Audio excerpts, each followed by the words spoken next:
you cannot help but feel for the people that you're talking to. Especially, I saw a conversation the other day that someone was having, that they were talking again about healthcare costs and things like that. The woman that she was texting with, her husband, was struggling with cancer treatment, and they were struggling financially because of the cancer treatment.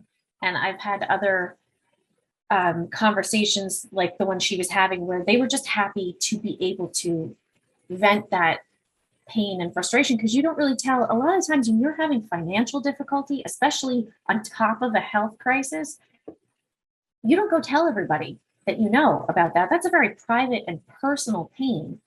And I guess sometimes when there's somebody that you know that you have no idea who this person is, you will never speak to them again, they will never know who you are, where you live, what you know, all of that, there's no chance that this could go any further than just the conversation you're having. Sometimes that becomes an easy way for them to unburden themselves of something that they have not been able to vocalize or to express to somebody, because they're worried that there's shame in that they can't pay their bills, that they're struggling, when it's through no fault of their own. They didn't ask for a health crisis to happen, and they certainly didn't ask for the system that treats that health crisis to create an entire other one in their life. But there's a fear there, especially that you can tap into, of what are you going to do if this happens? How are you going to financially get through this?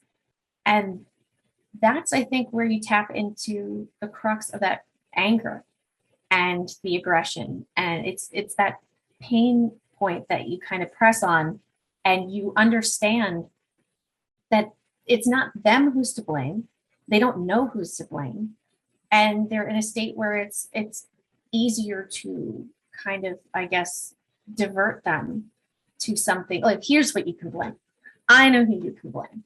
And all they need is to be in that kind of media space that will give them the scapegoat. This is why you have this problem. It's these people that are this problem, or it's Democrats that are the problem because they gave what should be your health care to somebody else, or that sort of thing. Instead of, I mean, and who else are they going to believe? These are people who are, broadcasters in a lot of situations, sometimes even public officials, that are telling them that this is why you're in the situation you're in. You're right, it's not your fault. And there's truth to that. It is not their fault that they're in that situation. But they make it easy to find something just to, I don't know, to place somewhere to place your anger, because it's hard when you don't have a place to put it. Does it feel now doing it? Like, do you feel like a sense of relief? Like, oh yes, like I'm finally like I feel like I'm taking a step towards creating like the world that I want to see. Or what does that look like? If you could sort of paint that picture.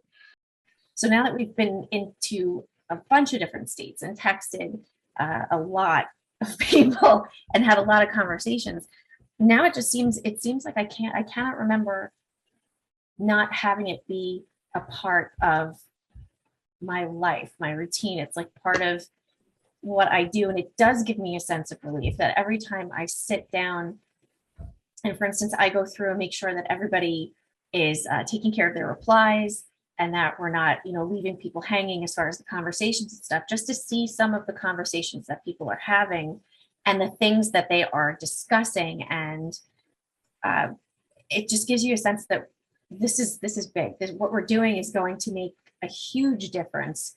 And it definitely makes you feel a little bit more calm, knowing that there's an undercurrent, and it's constant, and the work is constant, and people are always there.